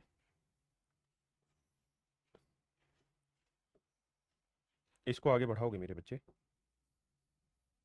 तो ये एरिया भी 2 आएगा, ये भी 2 आएगा। ये पॉइंट था जी। आपने कहा ठीक है, इसमें भी 2 राय नहीं है। तो सर अगर ई डी जी का एरिया 1 है ना तो डी जी सी का जो एरिया आएगा वो 2 आएगा। ये भी ध्यान रखिएगा, डी जी सी का एरिया कितना आ जाएगा 2। बहुत सुंदर। अब मैं आपसे जानना चाह रहा हूं क्या कि area of triangle E D G is to area of triangle A E D, A E D इसका एरिया बताइए। तो मेरे बच्चे आप इस बात को भी ध्यान से समझना कि इस पूरी क्वाड्रिलेटरल का एरिया कितना है। तो आप कहेंगे 2 वाला एरिया तो है ये वाला और 2 ही एरिया है ये, तो पूरी क्वाड्रिलेटरल का एरिया आ जाएगा 4। 2 और 2 कितना आ जाएगा मेरे बच्चे 4। ध्यान देना मेरे प्यारे बच्चों, ये इस ट्रायंगल का एरिया कितना है 2 और इस ट्रायंगल का एरिया कितना है 2, तो 2 और 2 कितना आया मेरे प्यारे बच्चों 4। हाँ जी, 2 और 2 मेरे प्यारे बच्चों एरिया आ गया 4। तो ये एरिया 4 है। आपने कहा जी बिल्कुल ठीक है। अच्छा ये बताना ये वाला एरिया कितना था साहब, ये वाला था एरिया 1, तो पूरी क्वाड्रिलेटरल का एरिया था 4, 4 में से ये 1 हटा देंगे तो ये एरिया कितना बचा 3। तो ये एरिया आ गया मेरे प्यारे बच्चों 3। तो इनके एरिया का रेशियो आ गया 1:3। एक बार जल्दी से कमेंट करिए समझ पाए कि नहीं, बताइए भाई।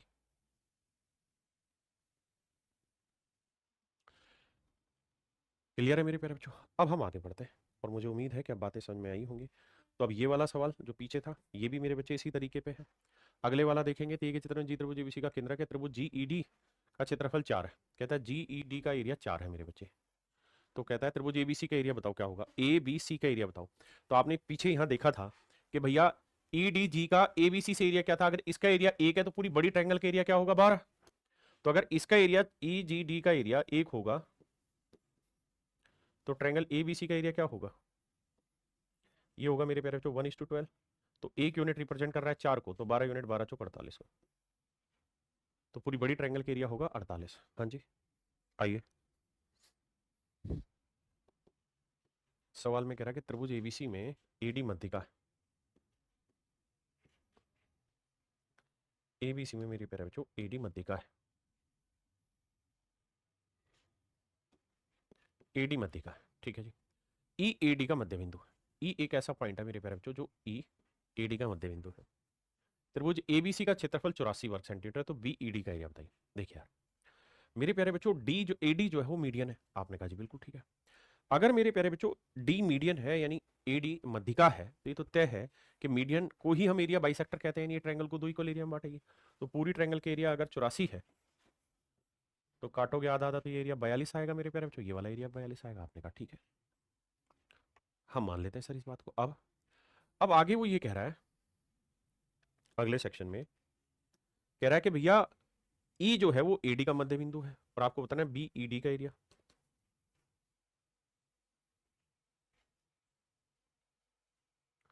तो मेरे प्यारे बच्चों अब एक बात बताना,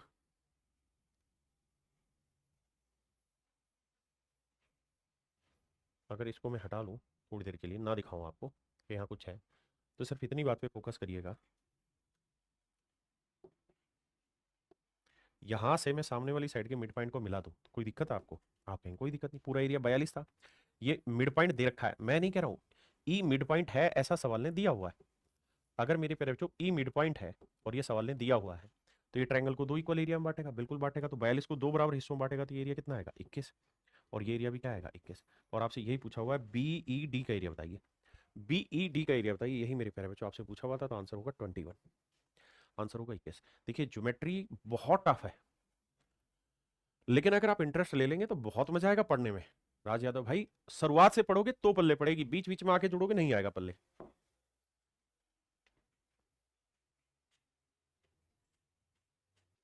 देखिए मेरे बच्चे, सवाल में कह रहा है ट्रायंगल एबीसी, इसमें तीन मीडियन है जो जी पे एक दूसरे को काटती है, सेंटर्ड हुआ।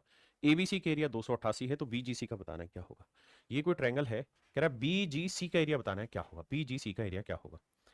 अब मेरे प्यारे बच्चों आप ये बात तो जानते हैं और बहुत अच्छे से समझते भी हैं कि जी सेंट्रोइड है और सेंट्रोइड को अगर ट्रायंगल के तीनों वर्टेक्स से मिला देंगे तो ये त्रिभुज को तीन बराबर क्षेत्रफलों में बांटेगा, बिल्कुल बांटेगा साहब। पूरी ट्रायंगल का एरिया कितना है? 288। मुझसे क्या पूछा है? बीजीसी बताओ। तो भैया 288 को तीन बराबर टुकड़ों में बांटो ना,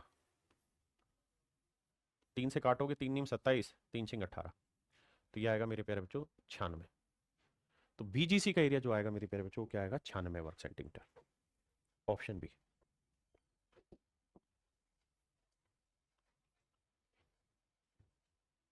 यहां कह रहा है कि भाई ट्रायंगल का एरिया है 288 वर्ग सेंटीमीटर, तो आपको बताना है बी डी जी एफ का एरिया बताइए क्या होगा।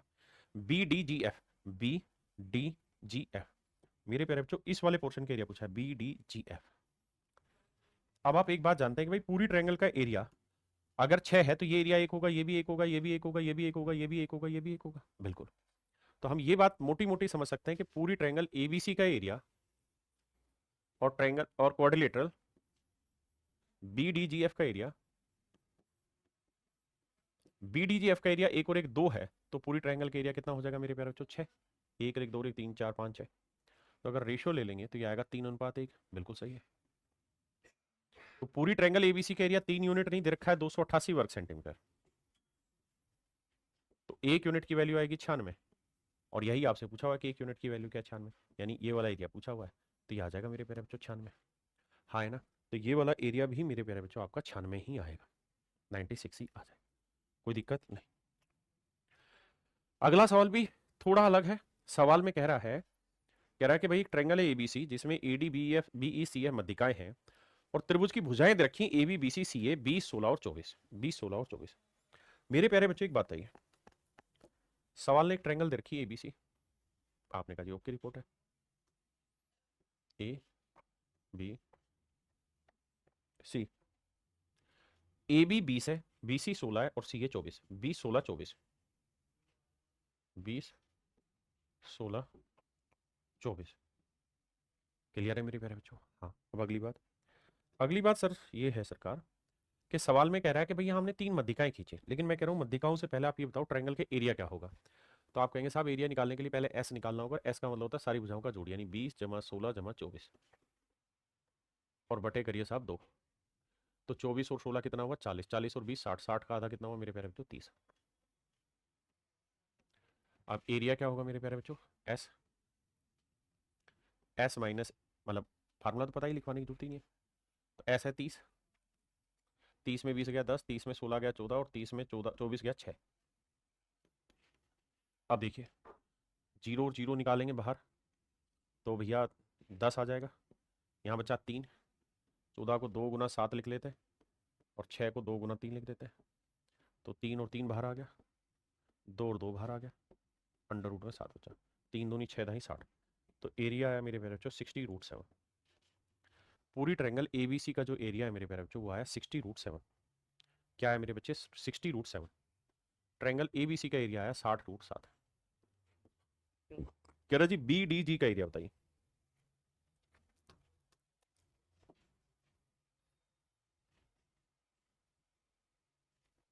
तीनों मध्यिकाएं खींच दी बाबू। इनके नाम है AD, BE और CF। 3 मध्यिकाएं। तीनों मध्यिकाएं एक दूसरे को वहां पे काटती हैं, सेंट्रोइड पे G पे काटती हैं। बिल्कुल ठीक है जी। अब कह रहा है BDG का एरिया बताइए क्या होगा। BDG का एरिया, तो आप ये बात तो जानते हैं कि साहब ये एरिया एक होगा तो ये भी एक, ये भी एक, ये भी एक, ये भी एक, ये भी एक, यानी पूरी ट्रायंगल के एरिया का 1/6 एरिया होगा ये। आपने कहा हाँ, तो यानी पूरी त्रिभुज का 1/6 एरिया होगा ये। तो आंसर आएगा 10√7। यानी मेरे प्यारे बच्चों BDG का जो एरिया आएगा वो 10√7 है। Option A.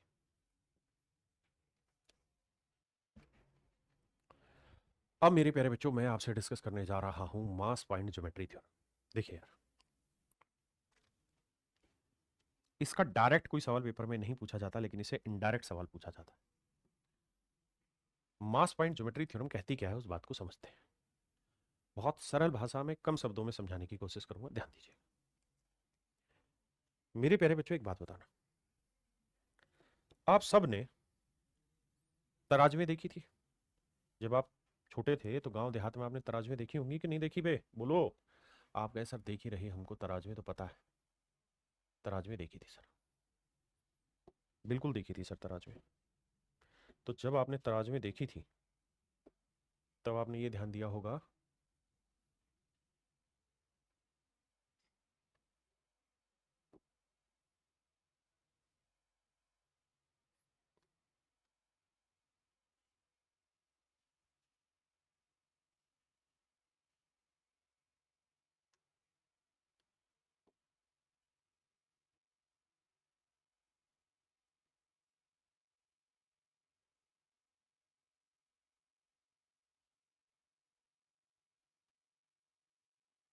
भाई, थोड़ा पेशेंस रखना बस, समझाऊंगा और बढ़िया से समझा दूंगा।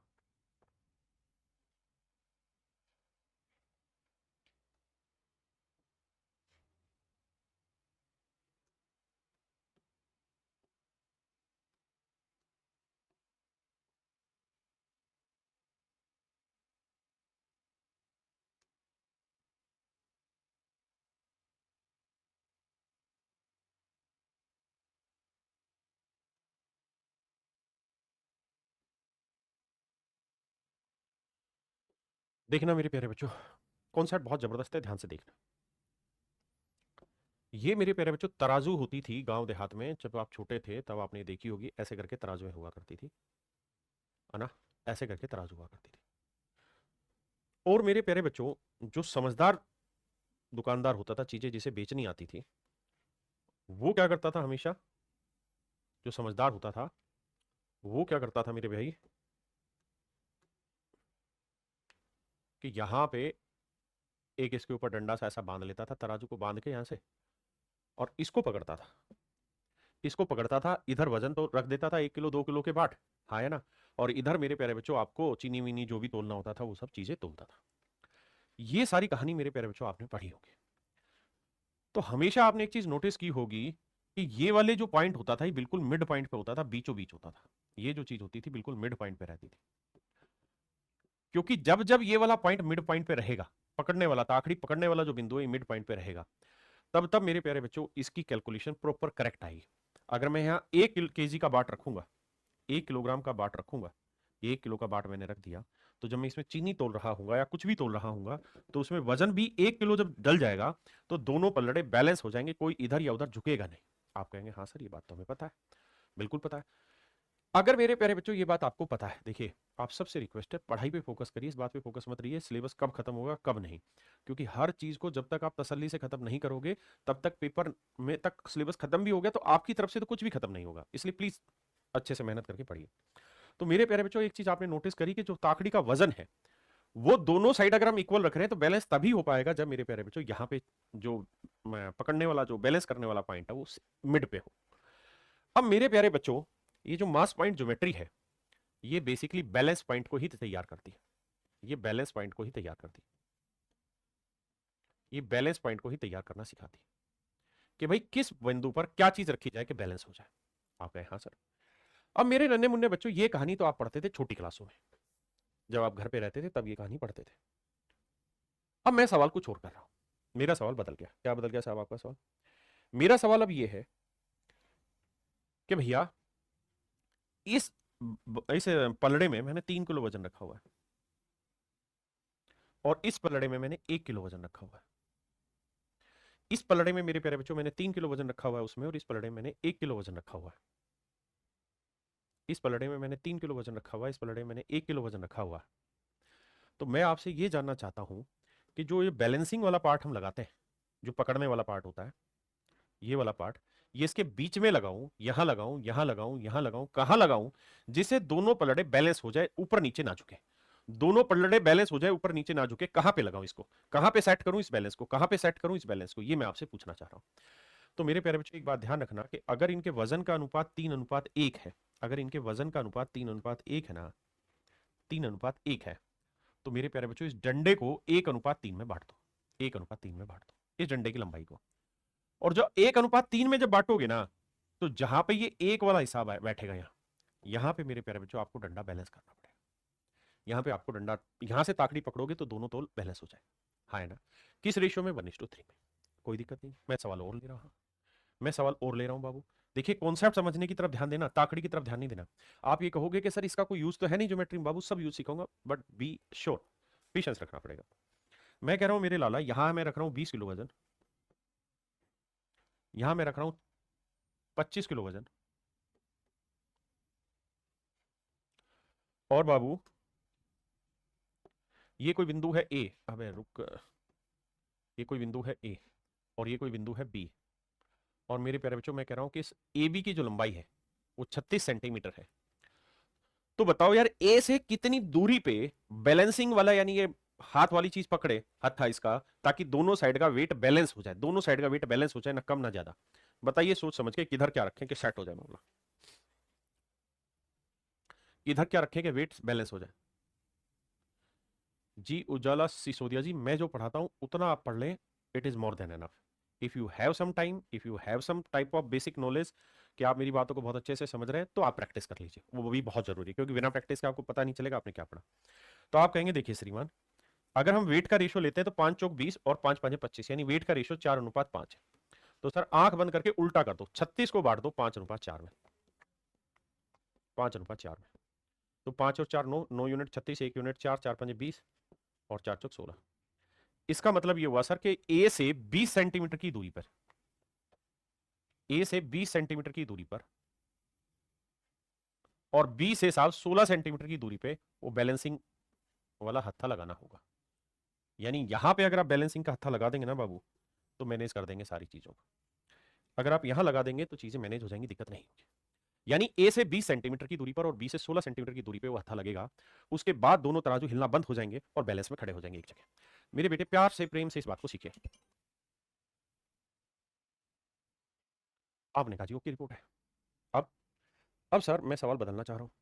क्या बदलना चाह रहे हो सर आप? ऐसा क्या करना चाह रहे हो कि आप बदल रहे हो चीजों को? बेटे अभी तो आपको चीजें सीखनी है, आराम से पेशेंस से बस सीखते जाइए। 1 सेकंड में कोई विद्वान नहीं बनेगा, लेकिन 10 मिनट में हर बच्चा विद्वान बन जाएगा, गारंटी है। अब कई सारी तराजू कर दी है मैंने तुम्हारे लिए तैयार, अब आजिए। मेरे प्यारे बच्चों एक बात था ना, यहां मैं कह रहा हूं 20 किलो वजन है, यहां मैं कह रहा हूं 40 किलो वजन है, यहां 20 किलो वजन है या 40 किलो वजन है, और ये जो लेंथ है ए बी की, जो लेंथ है ए बी की लेंथ 12 सेंटीमीटर है। तो मुझे आप ये बताइए ए से कितनी देर दूरी पर ताकड़ी को पकड़ा जाए, यानी इस डंडे को पकड़ा जाए, इस डंडे को पकड़ा जाए जहां से, जिससे बैलेंस हो जाए। जल्दी से कमेंट करिए, इसके बाद फिर इसी का अगला स्टेप सिखाऊंगा। Please tell me from where, from a we have to hold the मतलब डंडा so that it become good balance. आइए मेरे बच्चे। तो आप कहेंगे साहब कुछ नहीं करो, पहले इनका रेशियो ले लो, 20 से कम 20, 20 दूनी 40, रेशियो आ रहा है 1:2। तो आंख बंद करके 2:1 में बांट दो, 2 1 में बांटेंगे, 2 और 1 3 आया सर, 3 चौक 12, 4 दूनी 8, 4, तो सर ए से 8 सेंटीमीटर की दूरी पे आप बैलेंस कर दो, यानी यहां पे आपको बैलेंस लगा देना चाहिए, यानी यहां पे ताकड़ी को आपको पकड़ लेना चाहिए, तो ये लेंथ 4 सेंटीमीटर बची और अब इसका बैलेंस हो जाएगा। बिल्कुल ठीक है। अब मेरे प्यारे बच्चों एक बात बताना, मैं आपसे एक चीज और जानना चाह रहा हूं, मैं आपसे ये जानना चाह रहा हूं इस ताकड़ी पे उसके हाथ पे वजन कितना आया हुआ होगा? तो आप कहेंगे सर वजन आ रहा होगा 20 और 40 60 किलो, यानी यहां पे उसके हाथ पे वजन 60 किलो आया होगा। वजन कितना आया होगा मेरे प्यारे बच्चों? 60 किलो आया होगा, क्योंकि 20 किलो यहाँ 40 किलो यानी उसने हाथ से जो उठा रखा होगा वो तो 60 किलो वजन उठा रखा होगा, कानून है।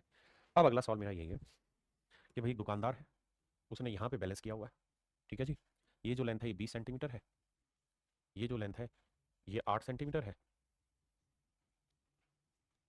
और मेरे प्यारे बच्चों इस जगह पे उस पे जो वजन आया हुआ है ना वो 63 किलो आया हुआ है।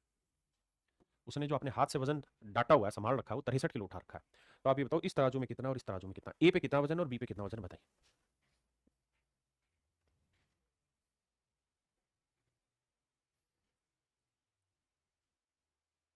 सर ये पोर्शन में रेशियो में भी सिखाया जा सकता है क्या?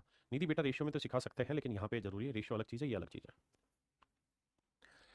इसको ज्योमेट्री में यूज करना सिखाना है ना मैंने।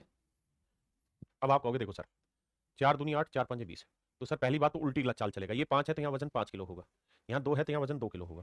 अब टोटल वजन कितना हो गया साहब? 2 और 5 7, भाई 2 यूनिट यहाँ वजन है 5 यूनिट यहाँ, तो टोटल वजन 2 और 5 7 यूनिट हुआ। तो 7 यूनिट है 63 किलो, तो 1 यूनिट की वैल्यू 9 किलो, 1 यूनिट वजन हुआ मेरे प्यारे बच्चों 9 किलो। तो भैया 2 यूनिट कितना हुआ? 9 दूनी 18 किलो, यानी इस तराजू में 18 किलो वजन है और 9 5 45 किलो वजन है मेरे भाई इस तराजू। ये मेरा सवाल है। 9 किलो के 1 यूनिट के लिए 9 किलो, तो 9 दूनी 18 9 5 45, 18 और 45 किलो वजन है यूपी में। ए में हराम खोर 18 किलो वजन है, काय मस्ती काट रहा है, उल्टा चलता है। अगर यहाँ 2 है तो 2 यहाँ लोगे, यहाँ 5 है तो 5 वहां जाएगा, क्रॉस जाएगा, तभी तो बैलेंस करना सीखोगे। टंक लाल भाई गलत क्यों बता रहा है उत्तर? आइए आगे। मैं कह रहा हूँ एक आदमी है, उस आदमी ने यहाँ पे बैलेंस टिका हुआ है, ठीक है जी, और कह रहा है कि ये साइड है 60 सेंटीमीटर लंबी और ये साइड है 70 सेंटीमीटर लंबी। बहुत बढ़िया जी।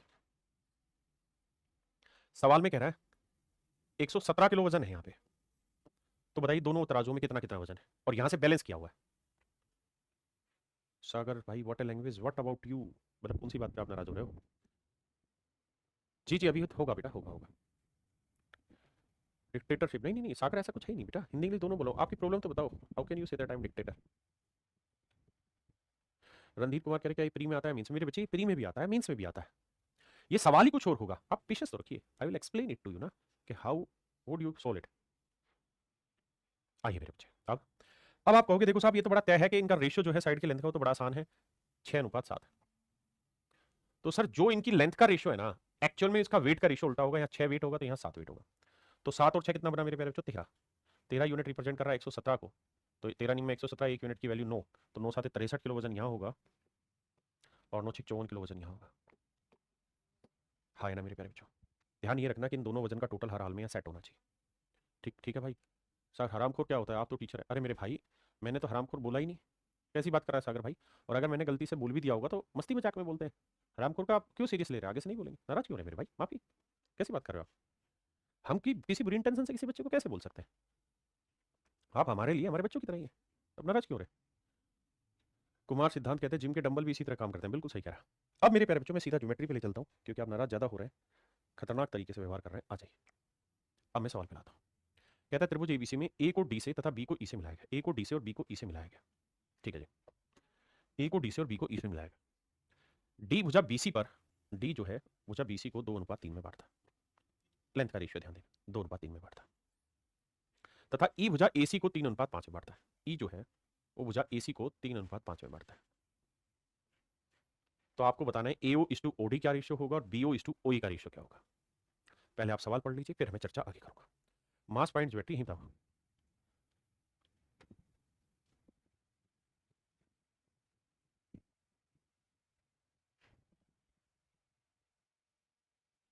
अफजल भाई कह रहे हैं वो आप नाराज ना हुए, वो लड़के जो बचपन से पैम्पर किया गए हैं।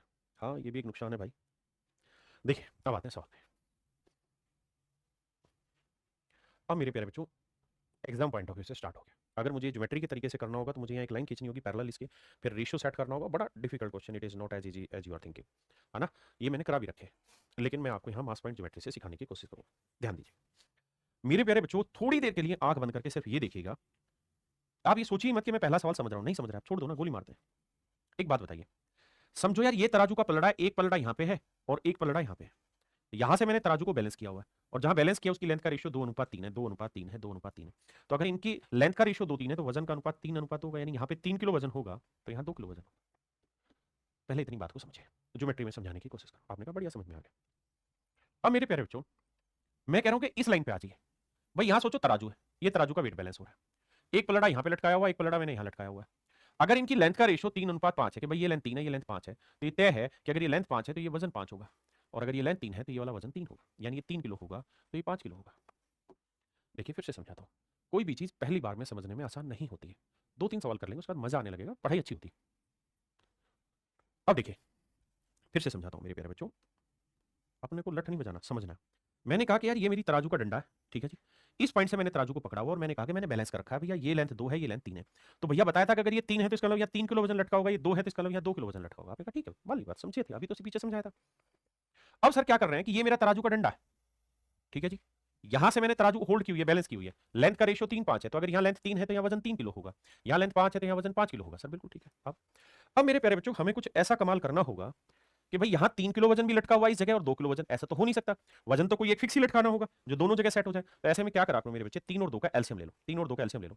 तो मान लेते हैं यहाँ पे 6 किलो वजन लटका हुआ है, मान लेते हैं मेरे प्यारे बच्चों यहाँ 6 किलो वजन लटका हुआ है। तो भैया 2 यूनिट रिप्रेजेंट कर रहा है 6 किलो को, तो 1 यूनिट की वैल्यू 3, तो 3 यूनिट की वैल्यू आ गई 9। इसका मतलब यहाँ पे वजन लटका हुआ है 9 किलो। आपने कहा जी मान ली बात, या 9 किलो वजन लटका हुआ है।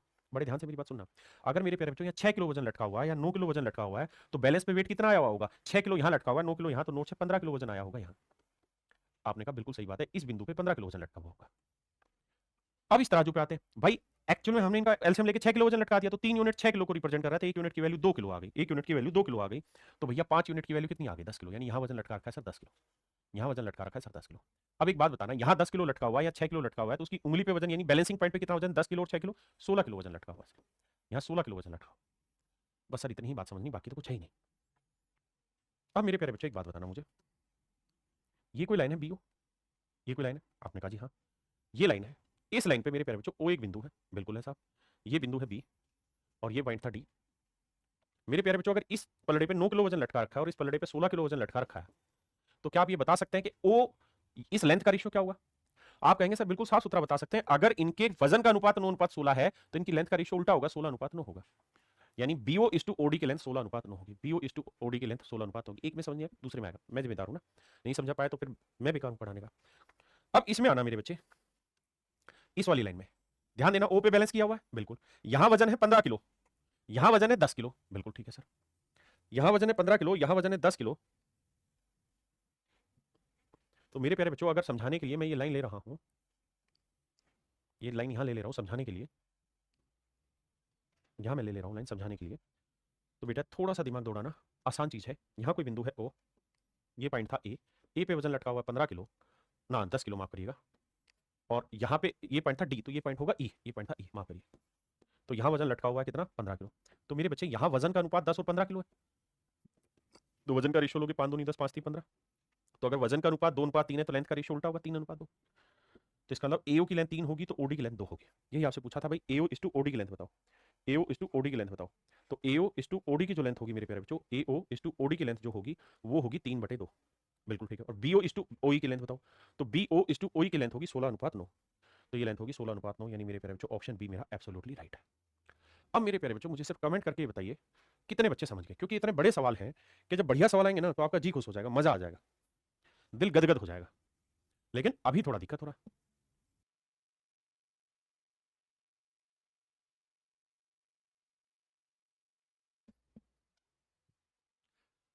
समझ गए, बहुत बढ़िया। अब आइए सवाल, देखिए थोड़ा फास्ट करने की कोशिश करूंगा लेकिन आपको समझा दूं। कह रहा भैया डी जो है वो बीसी को 2:3 में काटता है, यानी ये लेंथ 2 है तो ये लेंथ 3 है, और ओ बीई को काट रहा है 5:4 में, ये लेंथ 5 तो ये लेंथ 4।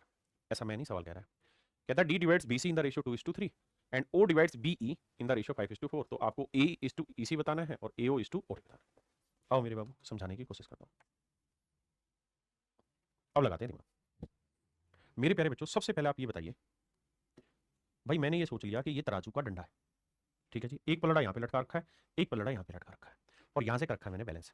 ठीक है साहब, अगर आपने यहाँ से बैलेंस किया हुआ है, तो अगर बैलेंस की लेंथ का रेशियो 2-3 है, यहाँ से बैलेंस कर रहे हो और लेंथ का रेशियो 2-3 है, तो वजन का अनुपात 3:2, यानी यहाँ वजन 3 होगा तो यहाँ वजन 2 होगा। आराम से सुन लो बस प्यार से।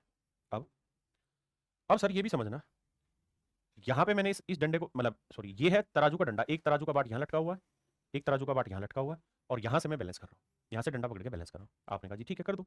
अगर आप यहाँ से बैलेंस कर रहे हैं तो लेंथ का रेशियो 5-4 है मेरे प्यारे बच्चों, तो मेरे प्यारे बच्चों लेंथ का रेशियो 5-4 है, तो वजन का रेशियो क्या होगा 4-5, वजन का रेशियो क्या होगा 4-5, बिल्कुल ठीक है। तो मेरे भाई 4 और 3 कैल्शियम क्या होगा 12, तो यहाँ पे वजन ले लेते हैं 12 किलो, यहाँ पे वजन है 12 किलो, बिल्कुल ठीक है।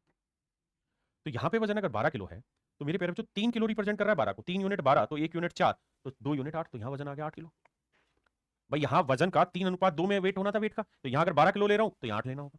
अब इस डंडे पे आ जाइए, यहाँ अगर वजन 4 किलो होगा तो यहाँ वजन 5 होना चाहिए, तो भैया 4 यूनिट रिप्रेजेंट कर रहा है 12 किलो, तो 1 यूनिट 3 किलो, तो 5 यूनिट 15 किलो, तो ई पे वेट होगा 15 किलो। सर बात बिल्कुल क्लियर। पहले आराम से इतनी बात को समझो, अगर आप इतनी सी बात समझ लो, उज्जवल सिसोदिया जी आपके सबके कमेंट पढ़ते हैं, क्यों यार कमेंट पे पागल हो रहे, सॉल्व पे आओ। अगर आप इतनी बात को समझ लोगे तो मजा आ जाएगा आपको सॉल्व समझने में, बढ़िया लगेगा। उज्जवल सिसोदिया भाई नाराज ना हो। अब आइए आगे, अब मेरी बात सुनिए, एक बेसिक लॉजिकल बात करने की कोशिश कर रहा हूं, अगर आपको अच्छा लगे तो। मेरे प्यारे बच्चों एक चीज बताना यार, यहां पे मैं बैलेंस कर रहा हूं, ये मेरी तराजू है, इस पलड़े में वजन है 8 किलो और मेरी उंगली पे वजन आ रखा है 15 किलो। इस पलड़े में वजन है 8 किलो और मेरी उंगली पे वजन आ रखा है 15 किलो, तो बेटा उंगली का वजन जो होता है ये इन दोनों का जोड़ होता है, तो ये 8 है, तो यहाँ क्या रहा होगा 7 किलो, बिल्कुल रहा होगा सर 7 किलो। इसमें कौन मना कर सकता है, इसमें किसकी हिम्मत है सर जो मना कर दे। हाँ जी। दूसरी बात, मेरे प्यारे बच्चों इस पलड़े पे वजन 12 किलो है, इस पलड़े में वजन 8 किलो है, तो 8 और 12 20, तो इस उंगली पे वजन का प्रभाव आएगा 20 किलो, बिल्कुल आएगा सर।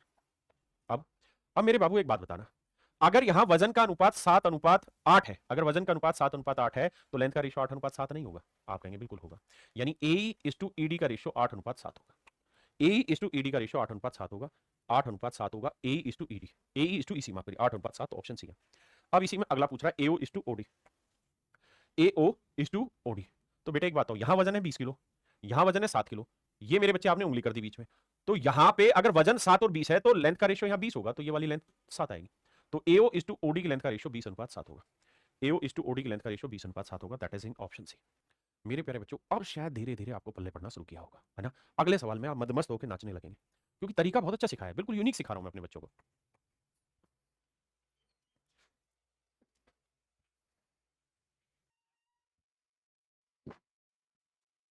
आइए मेरे प्यारे बच्चों देखिए ध्यान से,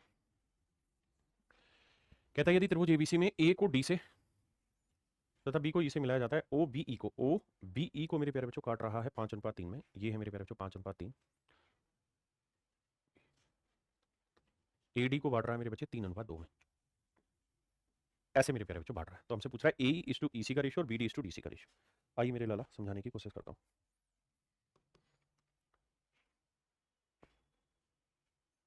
आइए मेरे बाबू, देखो मेरे बाबू ऐसे समझो मेरे बेटा, ये तराजू का एक पलड़ा यहाँ लटका रखा है मैंने, एक पलड़ा मैंने यहाँ लटका रखा, आपने कहा जी बिल्कुल ठीक है, दोनों जगह पलड़ा लटका रखा है, और यहाँ क्या है मेरे प्यारे बच्चों, सब यहाँ है हमारी उंगली जिससे हमने इसको बैलेंस किया हुआ।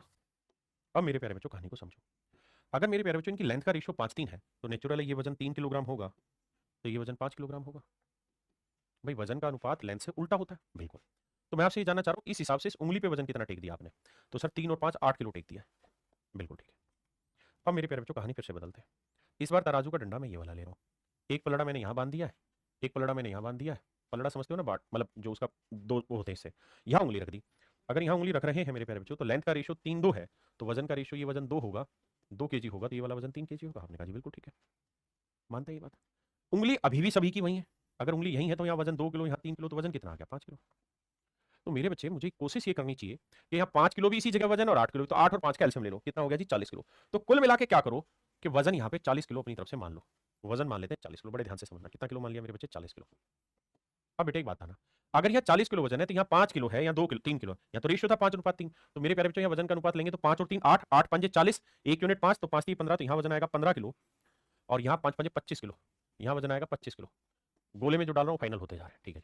यहाँ देखेंगे तो यहाँ 2 और 3 5, 5 यूनिट 40, क्योंकि ये किलोग्राम नहीं ना, किलोग्राम तो हमने 40 माना है, तो ये 2:3 में वजन था, तो 3 और 2 5, 5 यूनिट 40, 1 यूनिट 8, तो 8 3 24, तो यहाँ वजन आया 24 किलोग्राम।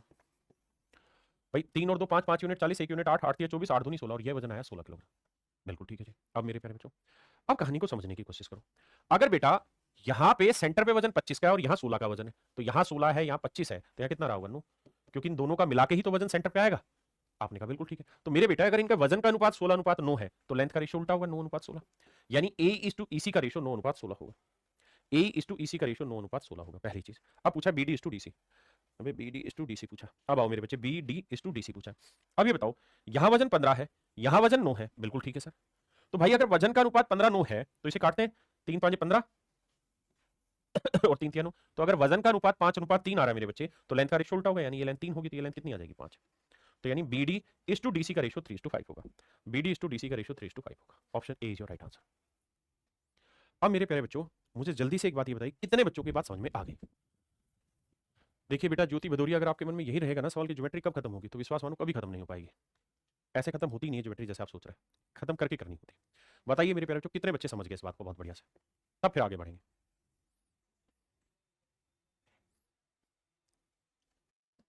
चलिए आज इतना ही रखते हैं मेरे प्यारे बच्चों, बाकी कल मिलते हैं आपसे, फिर आगे बढ़ेंगे।